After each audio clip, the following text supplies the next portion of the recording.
आम्ही काँग्रेस पक्ष केंद्रामध्ये सत्तेवर आल्यानंतर त्या ठिकाणी आदिवासींचं रिझर्वेशन सगळ्यात पहिले प्राधान्याने गोव्यामध्ये दिल्या जाईल अशा प्रकारे स्पष्टपणे भूमिका आम्ही त्या ठिकाणी घेतली आहे।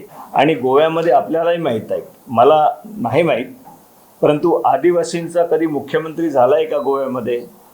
मला नाही वाटत की आदिवासींचा मुख्यमंत्री गोव्यामध्ये झाला असेल। परंतु काँग्रेसची भूमिका आहे की आदिवासींना सुद्धा गोव्यामध्ये मुख्यमंत्री होऊ शकतो, यापर्यंत सुद्धा काँग्रेस आपली भूमिका त्या ठिकाणी ठेवू शकतं याची जाणीव आदिवासी बांधवांना आहेत, एससींना आहेत, ओबीसींना आहेत। म्हणून या संदर्भामध्ये सुद्धा आदिवासींचाही मुख्यमंत्री या ठिकाणी गोव्यामध्ये होऊ शकतो अशा प्रकारे आदिवासींना न्याय देण्याच्या दृष्टिकोनातून काँग्रेस पक्षाची गोव्यामध्येही भूमिका आहे।